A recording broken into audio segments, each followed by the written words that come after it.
Good morning, ladies and gentlemen, distinguished guests, fellow Toastmasters, and esteemed members of Toastmasters International. A very warm welcome to this Division G monthly workshop. I'm Titin, and I have the honor of serving you as the host for today's session. And throughout the session, we will have the privilege of learning from our keynote speaker, distinguished Toastmaster Syed Faisal. He is a District 79 Evaluation Speech Champion for 2 times, District 79 Table Topics Champion for 2 times as well, Division Director, Area Director of the Year, and District 79 Conference Chairman. And today, he will deliver the educational session with the title, Mastering the Art of Impactful Evaluations. We are very grateful to have you here, distinguished Toastmaster Syed Faisal. As we move forward, I encourage each and every one of you to be active participants in this workshop. Take advantage of the opportunity to engage with our speaker. Ask questions, share your thoughts and experiences perhaps. So let us embark on this journey together and make the most of this fruitful opportunity. Without further ado, let us commence this workshop by welcoming District 79 Evaluation Speech Champion, distinguished Toastmaster Syed Faisal. Thank you very much, Nitin. It's such a pleasure to be here with you at Division G, all the way in Indonesia, Jakarta. Apologies if I'm seeming too formal, because immediately after this, I have to head to work. So I thought, let me be ready before we start the session altogether. So unlike most of the sessions that we conduct in terms of evaluation or any other session, it's generally one-sided. I would, however, really appreciate your engagement with this. I'm sure most of you might have attended my session in the past as well. I will try to keep it as much as different as possible while keeping it to the core, so that the ones who've joined in for not the first time would find some benefit in it. Is that okay? Sounds good. Good to see you, Anuyudha, after a very long time. You generally used to visit us at Elite 30. Of course, we've got Elios. All right, so quickly, I'm going to share my screen. Although I am not going to rely too much on the PowerPoint slides, so I'd really like you to stay close to me as I speak. There we go. Share. I think you're seeing my screen. Super.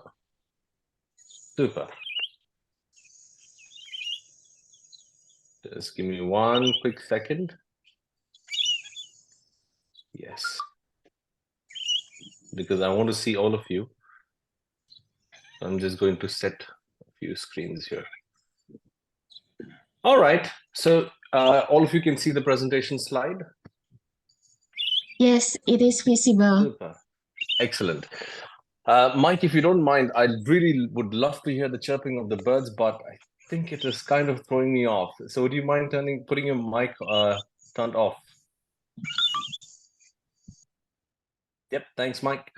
All right, super. So traditionally, evaluation is known as many things. Just to get you guys started, what would you essentially call evaluation? So just a quick 2-3 people to give in their comments on what is evaluation. One-word answers. Let's start with Dominic. Dominic, what is evaluation according to you? Just a one-word answer. Assessment. Assessment, super. How about Riz? Riz, what is evaluation? I'm sorry, I just got in. I think That's okay. evaluation But is what is something evaluation? about Yeah. assessment. Super. You try to Okay. yes, assessment. Assessment. Okay, most people going with assessment. All right. For the benefit of time, because I have to try to do as much as I can within the limited time that I do have. feedback, assessment, response, criticism in a few cases, comments, observation, reception, reviews, and essentially it is a form of you giving a response to what you've just experienced, isn't it? So I do have a bunch of slides which follow after this, but I want to skip those. And instead of going through those slides, I want to interact with you so that this is more of a, not just a one-sided conversation, but it is two-sided. Does that make sense? So that you guys are involved with this, right? Now, imagine you've seen a 7-minute speech, okay? You watched a 7-minute speech. Hell, let's just forget 7 minutes. Say you've seen a 2-hour movie. Okay. Now, let me ask you, when you finish this 7-minute speech or a 2-hour movie, what is it that you come back and evaluate? First, let's start with the 7-minute speech. When you finish a 7-minute speech listening, and you have to evaluate, what are the things that you, as the individual sitting over here, look at or pick at? Let's have a quick round of discussions over here. Content and delivery, of course, Elios, content and delivery. What else? What else do we see in a speech? So again, I'll call out names. Maybe that will help.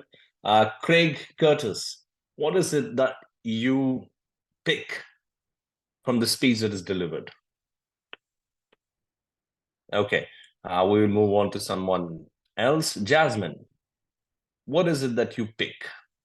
Yeah, I would talk about my feeling, whether I enjoy, I feel sad or whatever. Okay, that's very good. That's very good. Okay, what else?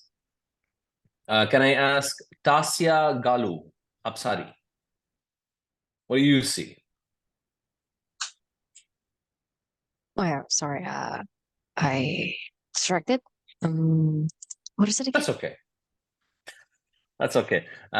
Okay, for the benefit of time, here's what I'm going to do. I'm going to throw out a few words that generally people consider during the evaluations, and you can correct me if I'm wrong, or you can add on if you think I've missed out on something. Is that okay? Mm-hmm. Okay. So this is for everybody. We look at what is the theme of the speech, right? We try to identify, oh, this was a humorous speech. This was an educational speech. I really enjoyed the educational speech that you delivered today. Then we've got things like, I like the way you paused, which added the gravity in your speech. Do we talk about pauses? Yes. What about body language? Do we talk about body language? Yes. Yes. Do we talk about eye contact? Yeah. Yeah. Tasha, this is not just for you. This is for everybody. So you don't have to be the individual person answering. It's fine, right? This is for everybody. But you can feel free to answer, right? And what else do we talk about? Do we talk about the structure of the speech? Oh, I like the way it moved from the opening to the body to the conclusion. Do we talk about that? Do we talk about transitions? Yes? I mean, with a show of hands, that's fine. If you don't want to unmute yourself, just a show of hands. The virtual hand would work fine. Right? Yes? Okay. So typically, these are the things that we talk about. We talk about eye contact, we talk about stage movement, we talk about body language, we talk about the flow of the speech going from body to the conclusions and the transitions. We talk about how well the speech opened and how well it closed, right? Yes. Just a nod, okay. Or a virtual thumbs up would really do me a favor. Toastmaster Praful, Apri WD. I do not know how we pronounce that, but well, then Ronavati. Please feel free to add in if you think I'm missing out on something. And feel free to raise your hand and correct me if you think I'm not heading the right way. Feel free to do that. Thank you. All right. I do not know who just spoke. Am I not having everybody on my screen? Oh, I didn't have everybody on my screen. Okay, I think now I have most of them. All right, so now we move on to the next slide. So quickly, I'm going to brush through this so that, we are able to fit the discussions that we've just had right now into what really is evaluated. So essentially, you're evaluating a speech. So obviously, you've got parts of a speech. And what are the parts of a speech? I'd like to call them the evaluation code. C standing for content, O for organization, and D for delivery. In the content, like we discussed, and most of us are in agreement with, we speak about genre. What is the message? I think somebody even put up a chat message which spoke about the clarity of message and the theme, right? Support and citations in the say in the event that I'm delivering a speech on education, I'm delivering an informational speech, I need to have my support statements. I need to have my citations. Does it have it? That's one of the things that I will evaluate. The clarity of message. Again, one of the comments that I saw on what is evaluated in a speech, clarity of message, very rightly, pointed out. Then we've got the organization. Again, as we discussed just a while ago, we have the opening, we have the body, the conclusion, and quite obviously, the transition. Now, if it seems like I am running through this, it is for a reason, and you will find out in just a bit. But if there is anyone over here who feels that, you want me to expand on what I am writing over here, please feel free to put your hands up and say, can you please expand? And I will. Okay. But for the benefit of discussion, what is opening? How well the speech opens? Did it catch my attention? Did it have my undivided attention? Did it increase curiosity in me? Did it want me to stay for the remainder of the speech? That is opening, quite obviously.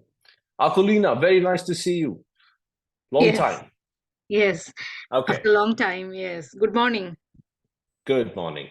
Body, the body of the message. Obviously, once you've opened the message, the entirety of your speech is the body. What is the message? What is the theme that you're trying to push into the audience? And a good opening and a solid body is pointless if I just end the speech in gas. So a strong conclusion, which does justice to my body and opening, is equally important. Did it leave me with a bang? Did it leave me with questions to answer? Or did it leave me with answers to questions that I had? These are the things that you need to have in your conclusion. And of course, you transition rightly through your opening and body. You cannot simply jump. There are speeches where people go like, have you ever wondered why the sky is blue? Oh, okay. And the speech is all about why the sky is blue. And then suddenly they talk about, and the other day I was sitting in my office sipping a cup of coffee. What is the relation between the two? So you need to have that smooth transition. And if you're going to have it divided, make sure that along your speech, you're able to justify why you had such a different opening and why you jumped into a different part of your speech. If there is an intrinsic justification, you're fine. All right. Now we move on to delivery. Here's what I firmly believe, and people sitting over here can choose to disagree with me, but when you do so, please do justify. You can have the best speech in the planet. It could be the best that anybody has ever written. But if I'm not able to deliver that speech the right way, it is absolutely pointless, no matter how great the speech might be. If I can't deliver it well, it's a lost cause. Would you agree with that? Yes? Absolutely. Right, absolutely. Because, the way you deliver the message with your intonations, with your pauses, with your modulations, that really helps put the message through. A monotonous delivery is not really going to do anything for your audience. A monotonous delivery is not going to do anything for you. Forget the audience, right? So the way you deliver the delivery of your speech really creates that impact. And what does a delivery form? All right, we've got a couple of things. We've got the voice, we've got the physical, we've got the connection. And as we have just discussed a few minutes ago, your voice is, the way you sound, your intonations, your voice modulations going up and down. Pauses, how effectively have they been used? What is physical? Physical is the way you're using your body to convey your message. And now imagine I'm delivering a speech and my body is this way the whole time. And I'm giving a speech that says, this is a really nice time. It's the best time of the year to do, to make a change, to be a leader. And my body is all this way. You as the audience do not have the energy that my body wants to emit, right? Because my body itself is drooping down. It's the way you are with your physical self makes difference. And then the utilization of stage is also what we consider under physical. Using timelines, 1, 2, 3, right? This is also physical. Eye contact is physical. It's like going to tell somebody that you love them. And you go up to them and then you look down and say, oh, by the way, I just want to tell you that I love you. There is that thing of shyness and everything. But imagine you look straight into their eyes and say, something that I've always wanted to tell you. Something about you that makes butterflies go in my stomach. I think I'm in love with you. And imagine, you see the difference which comes when you look straight into the person that you want to convey the message to, and the voice modulation, which brings in that emotion, right? So that is why the delivery makes so much of a difference. All right, so all of us in agreement with everything that we've said so far? Okay. Anything that you'd like to add, you feel that I've missed out? Not so far. Okay, great. So there might be something which might come in later. Okay, so what is the technique of evaluation? Now, I'm going to skip this part for now. And I want to go to the next portion, which I generally do after maybe 10 minutes from now, but I want to do it right now. I had once, yeah, I'm going to skip all of these things, but don't worry, I will get back to all of this. Okay, so I want to come straight to this gentleman. Now, everything that we spoke about, right? When you're talking about somebody's speech, you're talking about somebody's story. You want people to be authentic with their story, correct? You want people to use their body language so that they can emphasize on something. You want people to modulate their voices so that there is this impact in the delivery, right? That's what we discussed so far, at least. Is that right? So when you're evaluating a speech, you're looking at their story, you're looking at their content, you're looking at the way they've delivered, their eye contact, their body language, the stage utilization, and the way they've opened, the way they've closed, the way they have gone through the speech from the top to bottom, and what have you. Now imagine, you are at the finale, the district finals, not the semifinals, at the finals. And you are all confident that, yes, I have made my way to the top 6. And then you see a test speaker who walks up onto the stage with a walking stick, visually challenged, and delivers an absolutely heart-wrenching speech about how he lost his eyesight when he was 6 years old, and how he has survived every single day since. So, let me ask you. Okay, Z, thank you. So let me ask you this, all of you. What do you possibly evaluate over here? He is speaking the story of his life. He's speaking the story of his struggle. He obviously is not able to use the stage. He's obviously not able to have eye contact. He's doing the best that he can with his voice modulation. What do you now evaluate?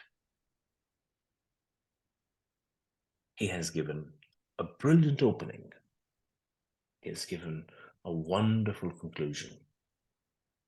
What do you evaluate? Because everything that we considered to be evaluating just a while ago, all of it thrown out of the window. All of it thrown out of the window because you do not have comments on his speech or his story because it's his story, and it is a story with evidence because he's standing out there visually challenged. What do you evaluate? I want to ask you all now, how would you now evaluate a speaker like this, who cannot be evaluated with the conventional Toastmastery way? Facial expression. Well, for somebody who's visually challenged, I can assure you that facial expressions aren't all that worked up, because we, as somebody who can visually see ourselves, we can practice on how we smile, how well we grin. For somebody who's visually challenged, that isn't a luxury they can afford. No, he can be evaluated. Of course he can be evaluated. Somebody just messaged over here saying, I don't understand why he can't be evaluated. Of course he can be evaluated. The question is not why he can't be evaluated, but on what basis is he now supposed to be evaluated? Content evaluation and delivery. The same aspects, content evaluation, delivery. Fair enough. But now, how do you go about and evaluate it? That's my question. Of course he can be evaluated. 6 of us evaluated him that day at the finale. And one of them even emerged to be the winner, which changed my life for sure. I became the district champion. Content, vocal variety, speech organization. Now, all of the things that you guys are mentioning over here, ladies and gentlemen, this is what Toastmasters conventionally teaches us. This is what Toastmasters conventionally asks us to do. And when I say Toastmasters, I'm talking about the veterans and who have you, the seniors and the mentors. And they aren't wrong. They just aren't fully right. Now, here's what I want you to think about. What was the last movie that you watched? I want a volunteer for this to have a conversation. What was the last movie which you guys watched? Do I have a volunteer, please? Any volunteer? Titanic, E.T. Elios, you've often been my companion, so I'm not going to let you in on this one. I want somebody else because you know the drill, which is going to come ahead. So I want another volunteer. So let's speak. Blackberry. Sorry, Electory? Blackberry. I'm sorry, I don't know which movie. Rona. Blackberry movie. It's documentary. I do not know that movie. So let's talk to Akulina, because Akulina has just posted a movies in the Pursuit of Happiness. Akulina, join me in. Yes. Okay. Akulina, how long ago did you watch this movie? 1 year back. Excellent. So you don't have notes written down on this movie, I assume. I didn't write, but I can remember the story. That's okay. That's okay. That's okay. Now, here are my questions for you. As you watch that movie, oh yes, sure, Praful. That's how it's supposed to be correctly pronounced. Or okay, as you watch that movie, can you tell me which scene in the movie stood out for you? The screen when the person, Will Smith, and the protagonist, he used to ask the person who was working in the company every day, how much you earn and do you love your job? And hey guys, keep it up. Every time he used to pat him on his shoulder every day when he was passing through the in front from the office. That one. Okay, so that's the scene that you like. How many other people over here have watched The Pursuit of Happiness? Yes, Ravi here, Ravindran. I have watched Yes, Ravindran. many times. What do you like? What do you like about that movie? By the way, it is my favorite movie of all time. So, what have you liked about in that movie? It touches me because I can empathize to what the lead actor is going through. Excellent. Trying to raise the child as a single father and being homeless at the same time. So he's in the utter despair and he's trying to bring himself up, and he was immensely successful. Excellent. But now I want to ask you, which specific scene, probably not one, maybe two or three, whatever, up to you. Are there any specific scenes in the movie which Sure. make your heart drop? Sure. I like the Yes. scene in particular when he dumped himself in a public bathroom in one of the subway locations. And he was crying and weeping, and some brother bringing himself up whilst trying to Yes. dress up and feed his son. Yes. That was touching, a very touching moment. For those of you say who one watched more? that movie, yes, go ahead, Akulina. Go Yes. ahead. Which is the other One one? more scene, I liked one more situation, that when he was he went to give the interview in the office, and he told the interviewer that, yes, maybe I don't know, but I'll get the information, and I know how to figure it out. That was Excellent. I'm not It was a motivational scene for yes, you. yes. So That one. each one of us might have a different scene which we relate to. Each one of us might have a different scene which makes our heart drop. Like Ravi, I relate to the scene. For me, it was that scene which really put my heart down when he's in the public bathroom and he's trying to console his son, giving him stories of dragons and asking him to sleep. That was just so breaking. It melted me. And when you evaluate this movie, we talk about this specific scene because that specific scene in the movie did something to you. How different is now a speech? If we go about with the conventional methods of evaluating a speech, we will be looking at all the technicalities, but we miss out on the heart of the speech. And when you speak about the heart of the speech, everybody in the audience immediately connects. Now, as Ravindran was speaking about that specific scene, Praful put up a message that I remember the scene. I had the exact same scene in my mind. I had the exact same scene in my mind.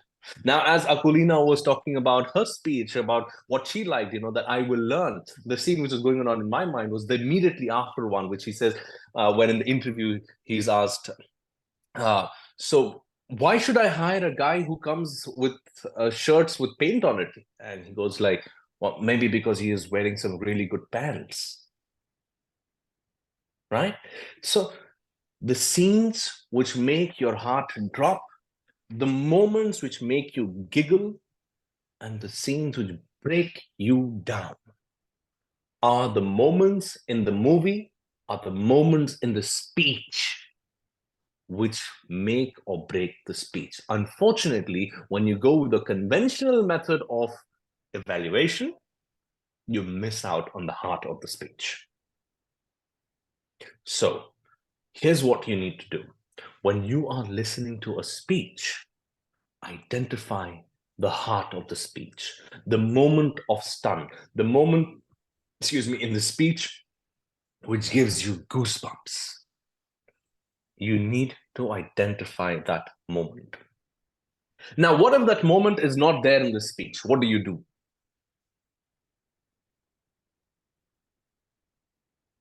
What do you do when that moment is not there in the speech? That moment which gives you the goosebumps, that sinks your heart, that makes you really go, wow.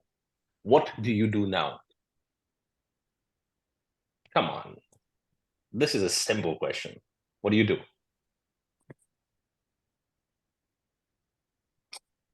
It's an evaluation, remember? So what you do is you recommend that, hey, your speech did not have this. I did not see the moment of stun. I did not see the moment of goosebump. I did not see the struggle. I did not see this in your speech. And that is your recommendation. Isn't it? That is your recommendation. Always, the primary thing in a speech is that moment of stun, that moment of that heart melt. Look for that in a speech. Everything else is woven around that moment. People say it is the theme, people say it is no. There's a theme, sure, but there is a heart. Every speech has the heart. Identify the heart of the speech, and everything will fall in place. So this is what I'm going to do. An effective evaluation is essentially not where you go about giving feedback, criticism, assessment. No, it's none of that. An effective evaluation is exactly what it suggests, an effective one. It is how you express the experience of that speech. Like just now, Ravi and Akulina, and also in chat, Praful, these three people expressed their experience of that movie. And I like the speech. It made me do this, the hardships, this and that. That is your experience of the movie. So you have to express the experience of your speech. It becomes so much easier. I mean, think about it. When your friend comes to you and asks you, hey, how did I give my speech? What do you do? Eye contact was not there. Sorry. Body language? No, you don't do that. You say, you know what was nice, but I felt if you had done, I felt. Remember, you use this word, felt. Think about it. Go back. I felt. When you're talking one-on-one, you say, I felt. Why is it that when we're going immediately on the stage, we stop feeling and we start going critical, analytical, and what have you? It is true. I mean, you have to do all those things. But an evaluation is a speech. And just like how a speech needs to be authentic and sincere, an evaluation can be authentic and sincere when you're expressing yourself about your feeling. Does that make sense? Right? That's what you do. So here's, there's a quick exercise that I generally do. But then since instead of this, what I have done is I have asked you guys for a movie and gone about it. So just for those of you who are wondering what these pictures are, so what I do generally in my training sessions is that I put up these three pictures, starting with the one on the bottom left. I ask them, what do you remember? And then, you go back to your memory and you tell me there is a tram, there is this, there is that, etc. And then I ask, could this be done better? And then they say, it could have better clarity. It could be done this way and that way. And then I show them the picture on the right side, the big picture that you see. And I ask them, is this looking much better? They say, yeah, this looks much better. And it has more clarity. The lighting is different. It looks more real and what have you. And then I show them the topmost on the left side. And I ask, how about this one? So in each picture, we see there is development that can be possible. So that is the basic exercise of this picture. When I show one picture, everybody speaks about positives, positives, positives, and what potentially could be done. Then I give them what they've asked for, which is the second picture on the right. And then they say, yeah, it's good. And then we give the third picture back on the left. And then you see how every picture, every speech has a scope of development. And that's what we pretty much did right now with the Pursuit of Happiness movie. Now, okay, this is a quick point that I just want to put up over here before, in case I forget it. Now, typically people talk about analysis, right? There is an analysis part where people assume analysis is connected to only the recommendations, right? So that's not the case. Anybody who is a seasoned judge knows this. Your analysis starts the moment you open your mouth. So your 3.5 minutes of speech is analysis.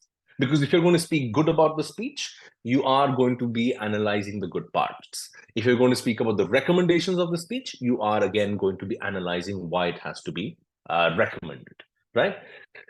Okay, now we'll go back to how you actually evaluate a speech. How you look for the items that you need to spot in a speech. So first thing, of course, you are trying to identify what kind of a speech it is. There are 3 kinds of speeches, as you can see on the screen. You've got the inspirational speech, you've got the educational speech, and you've got the humorous speech. 95% of the times when you're out there to do an evaluation contest, your speech is mostly going to be an inspirational speech, 95% of the times, right? So mostly I will speak about the inspirational part, but just in case, what makes the speeches the specific category? An inspirational speech needs to have story, needs to have conflict, and somewhere should be relatable. Now, why do I say that it needs to have story and needs to have conflict? Any idea? Most of the times you will see people delivering this speech when they speak about a problem.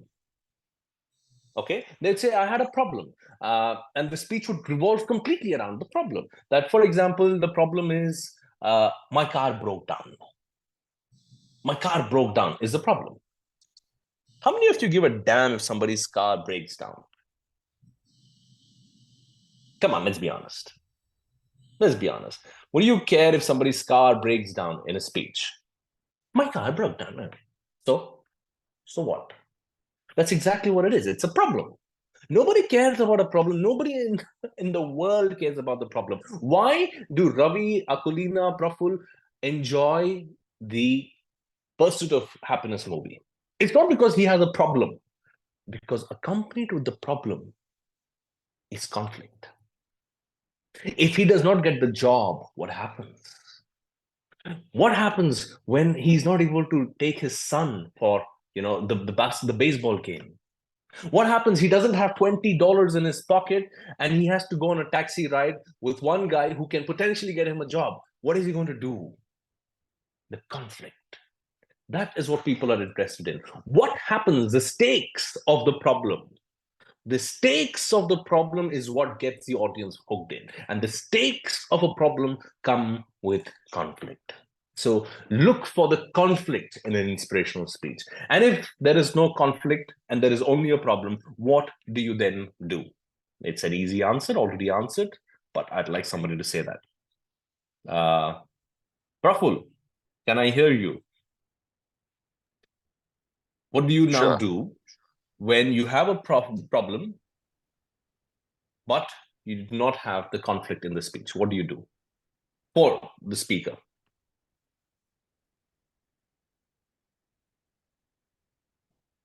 You mean in terms of evaluation or in terms Yes, of in terms speaker? of evaluation. In terms of evaluation. Yeah, the moment you don't have a conflict and then it doesn't tug at your heartstrings. So again, the emotion is missing.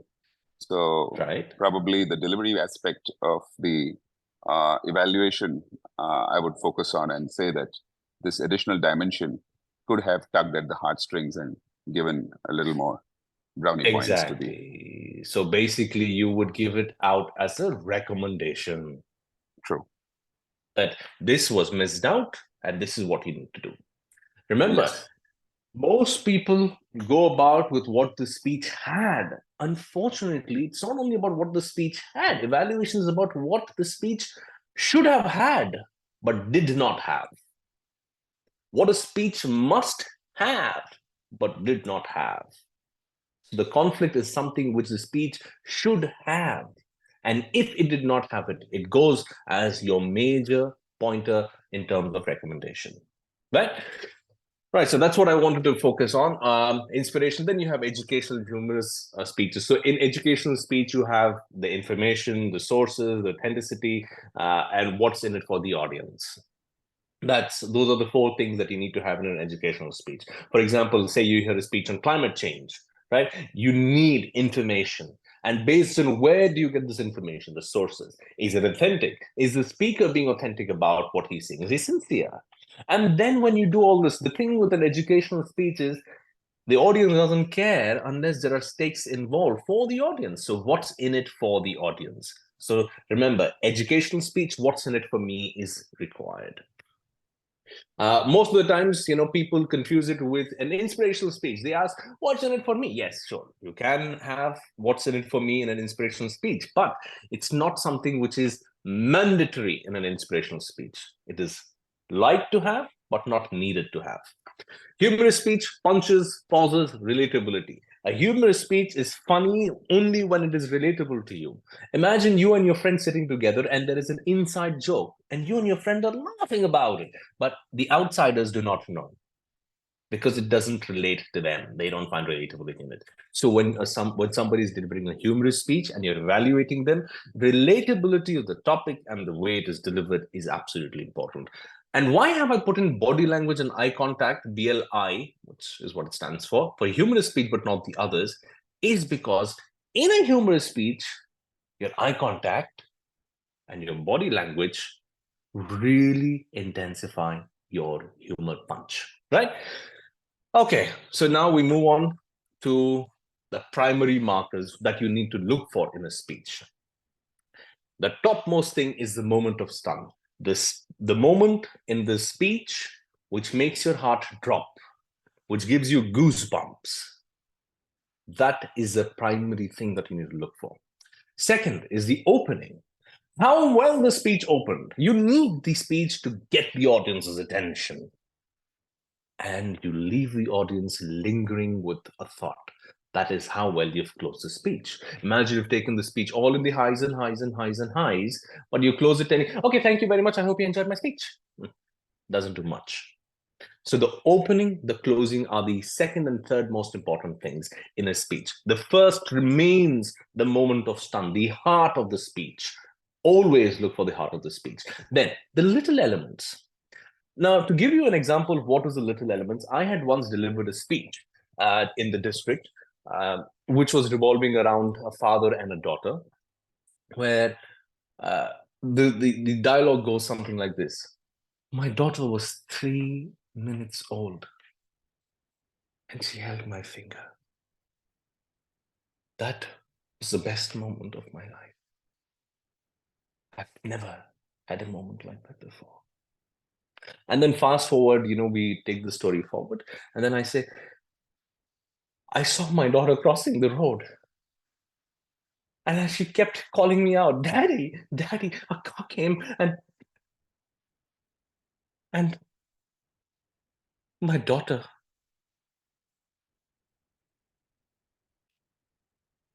And I didn't say anything after that. But those of you seeing this now, do you know what this meant?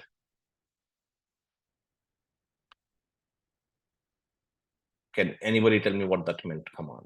I mean, I'm sure, yes, I've not given the full context, but I'm sure you get an idea. Her daughter was 3 minutes old and she held my finger. Fast forward 6 years later, she's crossing the road, and which basically meant she was hit by the car and she was gone. Right? So that is a little element. It didn't have much to do with the story. Nothing. But that moment, when I did that with my sinking voice, there was this drop in the hearts. I didn't say anything. I just did this. That is the little moment, the little element in the speech, which makes your speech that much better. Look for those little elements.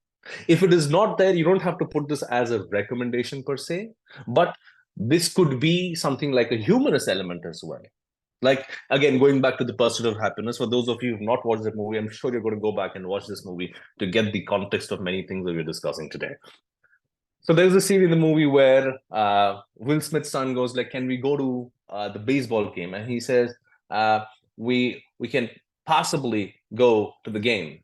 He says, so you mean we can probably go? He's like, no, I said possibly. Like, what's the difference?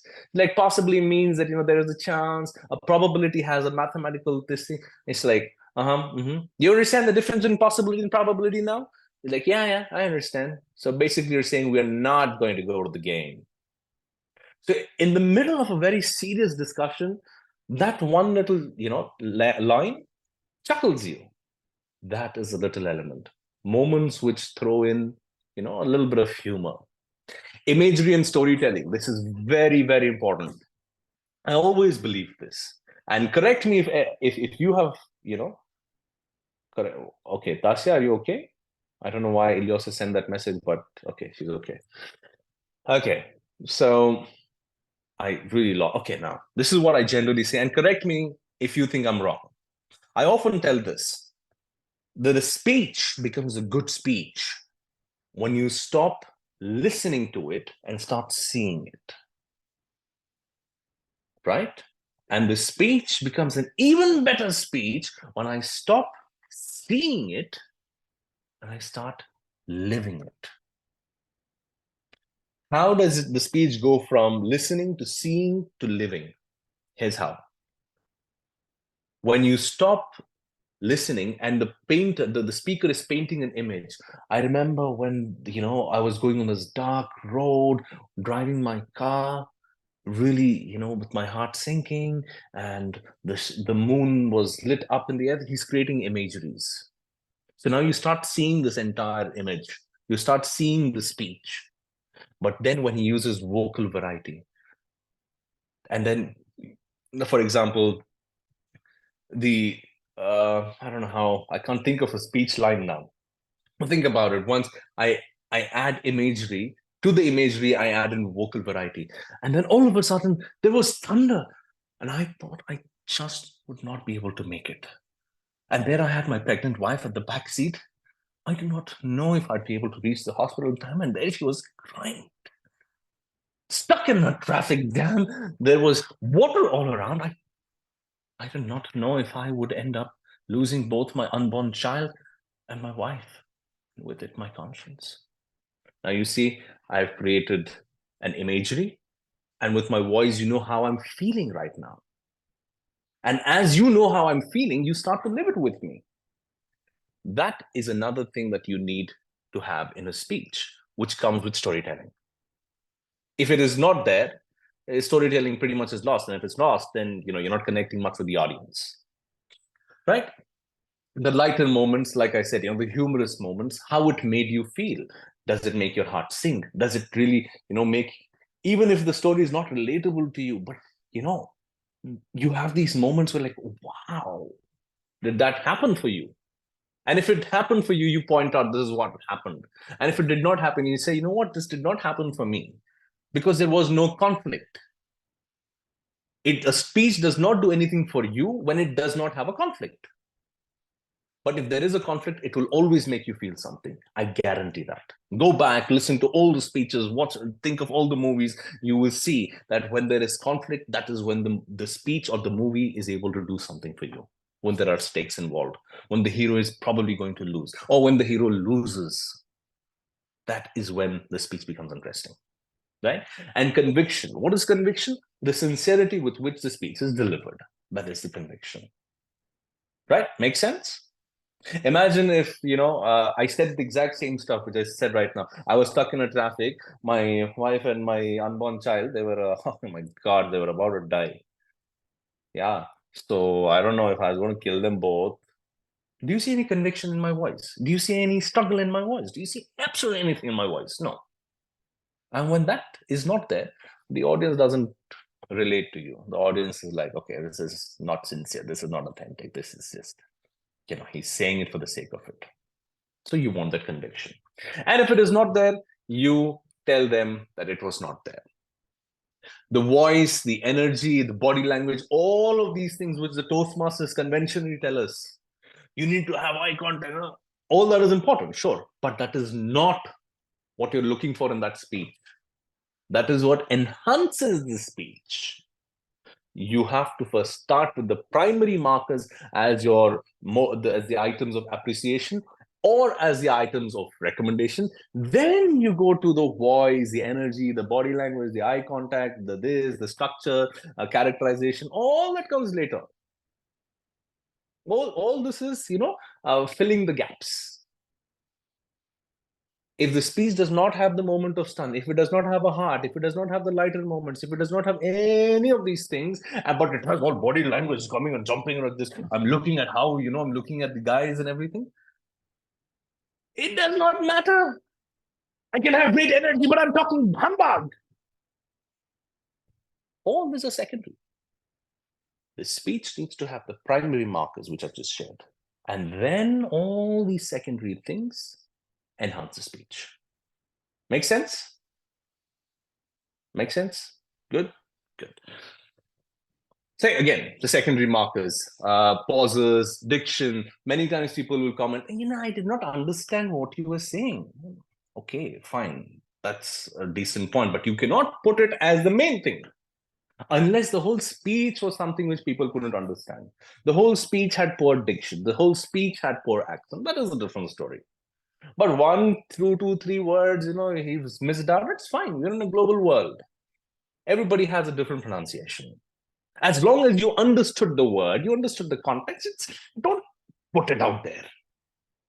Because there are more important things. I'll tell you who are the people who put all these basic things in front. The beginners, the amateurs. The amateurs are the ones who will put all of the secondary markers first thing first. Eye contact was not there. How many times I can guarantee you of the 100 evaluators, at least 90% of them will talk about eye contact. I wish there was more eye contact. What will you do with eye contact? What will you do with eye contact if there is no heart in the speech? I can be staring at you and giving you a speech. Is okay? No. Right? So focus on the important things. I hope now you have a list of the primary markers.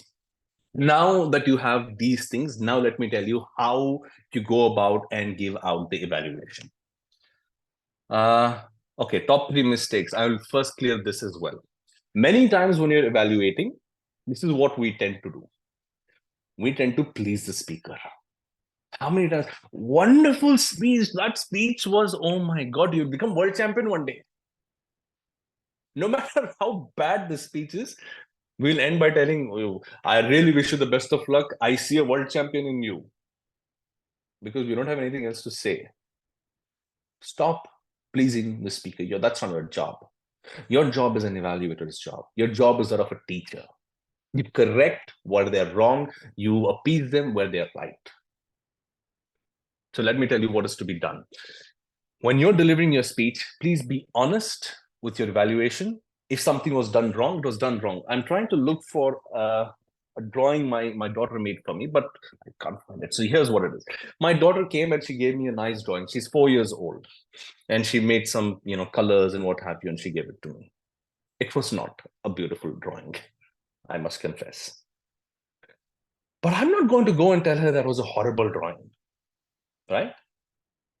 But at the same time, will I be right to tell her, wow, this is such a beautiful drawing? I will not do that. And here's why I will not do that. Because the moment I approve that this is a good drawing, that is what is going to remain a good drawing for her. The same goes for a speech. When you tell a speaker that this was a brilliant speech, he's going to think this is how a speech is supposed to be. And then his downfall is on your hands. So you tell them that this was a good effort. The speech could have been better if you had done 1, 2, 3, 4, and you put that in a very empathetic way. Make sense? You don't say it was a horrible speech. You don't say, wow. No, you be honest about it. And when you're delivering it, you deliver it with empathy. You don't be a jerk about it. Right? That's what makes the speech effective. Don't please the speaker. Second is general point of view. Many times when you're giving an evaluation, we think, we say things like, I don't think anybody in the audience could hear you. No, you were sitting at the back end of the room. You had a problem with your earphones. So don't generalize on behalf of everybody. If you couldn't hear it, say, from where I was sitting, I could not really hear you clearly. You have to say things like, I'm not sure if it was my connection or was it yours, but there were times when I could not hear you clearly. You speak for yourself, right? You don't just go about and speak on behalf of everybody. That's number one. Number two, you, for somebody, like for example, let's say this over here, okay? For most of you, this might be white. It's nothing. It's just something. It's for most of you, this might be white. I, however, am seeing this part, which is gray. Okay. Now the entire audience would say, "What was white, white, white, white, white?" And I am saying, dude, but I saw gray. Should I say it? So my question is, should you say it? Should you say that, no, I didn't see white, I saw gray? Should you? It's an example. I mean, I'm talking about a point of view over here, right? Everybody will see something, but you will see something else. My question to you is, if you know everybody's seeing X, but you're seeing Y, should you say it? Praful says yes, and the answer is yes. as long as you can prove that, hey, this is what you saw, but this is what I saw. Make sense? So you have to substantiate your claim. It's very important. Yes, way of saying. All right. Positives and negative overlap. So many times in my evaluation, I have told people that, I loved your energy. Right? And then in the recommendations, I go about and say, however, between the 4th minute and the 5th minute, when you started with this to this, I felt like the energy with which you started was just not there. I mean, it completely dipped. And then, of course, you got it back. But I wish there was this continuous, standing of that same energy. And, these so-called legendary Toastmasters would come up to me and say, how can you say that? First you're telling it is there, then next minute you're telling it is not there. I'm like, dude, when you watch a movie, 2 hours, you can't expect all 2 hours to be great. Something which is brilliant in the first half will be really boring in the second half. Like you watch any movie, for example, recently I watched the movie Jawan. First half looked really nice. Second half was completely different. So just because I liked the first half, certain aspects, I can't, I have to like the same aspect second half? No. When you're good at something, you're good at something. When you're not, you're not. So the same thing which was positive in a speech can also be negative as long as you can pinpoint and say, this place, this point, this time, no. Right? This brings me to another important part. Every single time you give a recommendation, please don't throw arrows in the air. Don't say things like, you didn't have energy, I couldn't see the eye contact. Whenever you do give a recommendation, remember this. You need to show exactly where. You need to mention which part in that speech they went wrong. 1. 2, you tell them how it could have enhanced the speech based on your recommendation, whatever recommendation you're giving. You say you didn't have eye contact. If they had eye contact at that point, how the speech could have been better. Until you've given these 2, your recommendation is not a recommendation. It's just some arrows in the air. A good recommendation points out where they went wrong. 2, how they fix it. And 3, when fixed, how does it enhance their speech? Remember this, every recommendation needs to have these 3 points. Where they were wrong, how to fix it, how it can enhance. Make sense? Okay. We're pretty much done with this, but I want to go back to the earlier slides, which I skipped because I didn't want to put too much time over there. But now that we have pretty much completed it, I want to quickly do this. Do not. What are the do's and don'ts of the speech and how to deliver? Okay, okay, another thing is how you give out the evaluation. We'll start with this. We'll go with do's and do nots, and then we'll conclude. All right. You need to have an opening for your evaluation speech. Like a speech, evaluation is also a speech. I'm sure you've heard that. You need to have your opening. You need to show your areas that they were good at. And what are the areas they were good at? You look at the primary markers. Start with that. And if those primary markers were not there, then you put them as the areas of improvement and conclude. And conclusion, be honest about the conclusion. You don't have to say, oh, once you finish this, you use my recommendation, oh, world champion. No, hey, there are 110 things that you can put as conclusion, which are honest. I hope that these recommendations help you in your journey with your public speaking. And I hope that these would help you reach the goal that you're aiming to reach. Perfectly fine. Doesn't have to be the world champion. If he wants to, that's his goal, that's his goal. But you don't take the onus on you, right? And when you're transitioning, right, from the good to bad, my personal suggestion, I mean, you can choose to take it or not. This is how I feel. I hate it when people use those cliches. You are doing great, but I want to give you something to make you better. You're a diamond, I'm going to shine you. Please make it more natural. These are cliches. And these used to be done 10 years ago when I joined Toastmasters. And unfortunately, they're still being done. You can simply go in a very, standard way, in a very, professional way. So these were the areas where, you were really great at. Now I'd like to see how we can, take it up a notch, or, you look for things.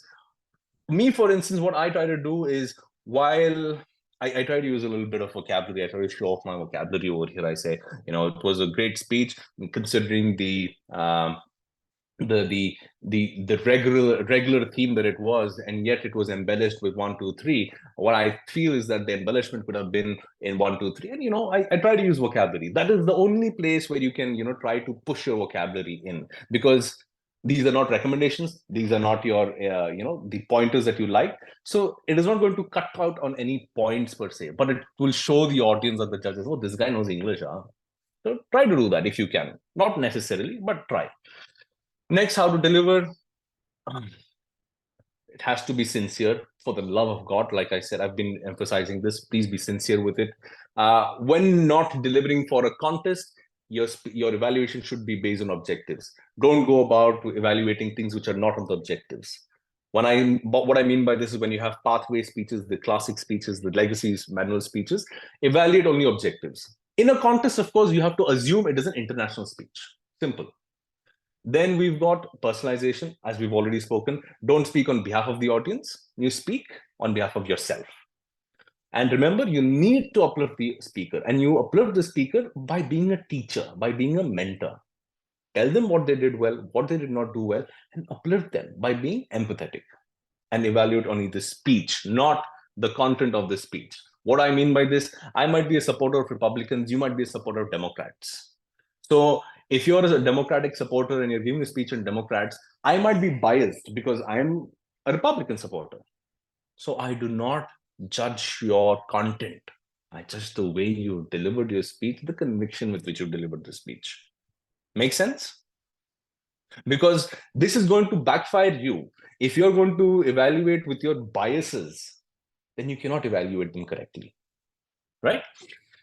Do not evaluate the speaker, right?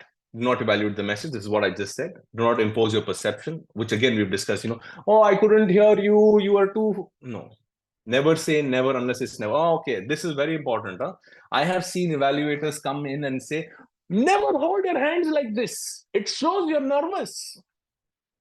In which book does it say when you clasp your hands, you're nervous? It does not. But it is a rhetoric that has been reiterated over and over again by people who know less. And people have just carried it on. This does not mean that you're nervous. And people will say, never do this. No, don't say never. Don't say never for anything. Never use this color tie in your this. Never say it like this. No, unless it is something obscene, which challenges the cultural norms of the place where you're delivering a speech. Never is never applicable. Because you do not know the context of the speech. The context of the speech might require it. There are people who say, never wear a short. Come on. There was a world champion of public speaking who wore his underwears over his pants. Imagine if somebody came and said, never wear your underwears over your pants. So don't unnecessarily impose your perception, generalize on behalf of others, right? These are the things that you do not do. With that, ladies and gentlemen, pretty much I can say we've covered what is to be looked at in an evaluation, what is it that you need to focus on, what is it that you're supposed to prioritize, what is it that you have to put in secondary, how you need to put forward your recommendations, how you need to be able to deliver that recommendations, what you should be doing in an evaluation, what you should not be doing in an evaluation. With that, ladies and gentlemen, I think I would assume that mostly we have done it all. All right. So if you have any questions, please feel free to throw them in. Thank you so much, sir. Any questions, anything? And I have, of course, now to leave for work. I'm going to turn off my camera and the presentation, but I'll keep myself turned on my earpiece. So if you have any questions, please feel free to ask them. My details are with Titin. So if anybody would like to reach out to me for anything specific, please feel free to do so. Oh, you got my telephone number there as well, which is also my WhatsApp number. So I'm always available. Just to give a little bit of authenticity on my side, I'm a 3-time evaluation, 2-time champion, once not really a champion.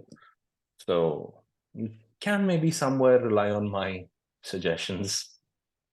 In addition, I'm also a two-time table topics champion and once runner-up at district. Also a district champion runner-up actually for international speech twice. So I would like to believe that somewhere I do have the authenticity to be able to support you guys in any which way that I can. So if you have any questions, please go ahead. If not, thank you very, very much. It has been a pleasure to be with you all. The best thing about my speech, I'd like to know what is the best thing about my speech. I invested 1 hour. I'd really like to know what the best thing was that you recommended. You actively practiced in your... Oh, thanks, man. Thank you very much. All right. So with that, I'd like to return it back to Titin. Thank you all for being such a lovely audience. I really, really, really, really hope that you were able to take back home something more than what you came in with. Wow, Thank you very much. Thank you. Thank you, Round of Titin. applause, please, for our keynote speaker for today, this morning, distinguished Toastmaster Syed Faisal. Thank you so much, DTM Syed Faisal, for your amazing and impactful educational session for Thank Division G and Toastmasters International in general. Outstanding and stunning as usual. Thank you very much. I would like as well to express my gratitude to our participants for being here. I believe you all have gotten a truly fruitful experience. And now let me share a small token of appreciation to our keynote speaker before he leaves. Thank you, that's Mr. Tasha. And I would like to Thank you very much. take a screenshot of this. I will count this with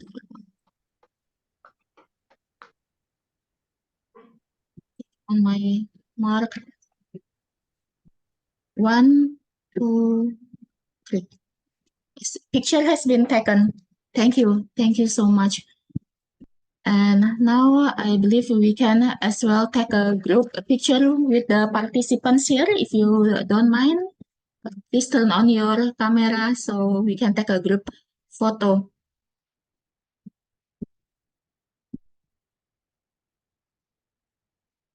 Okay, thank you.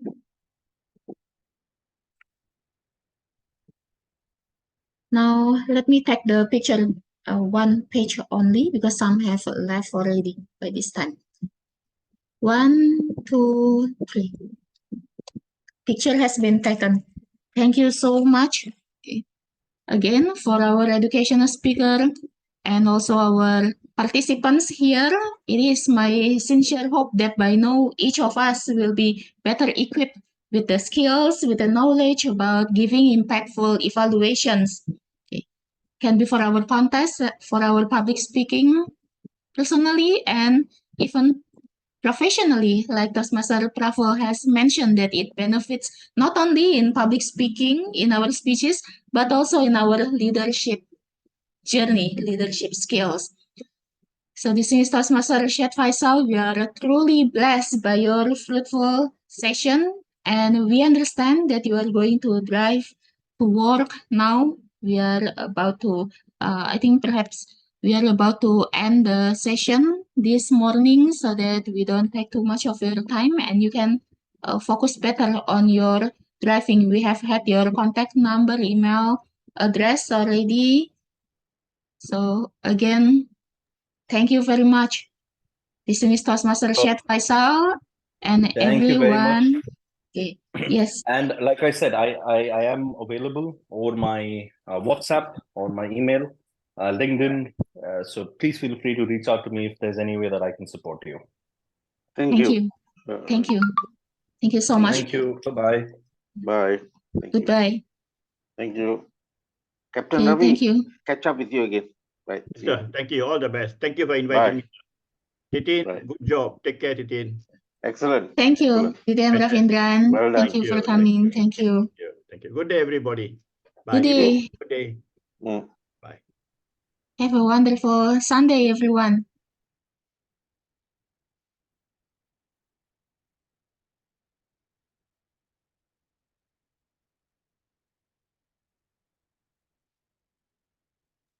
Thank you, Toastmaster Titin. Thank you, Elias and everyone. You.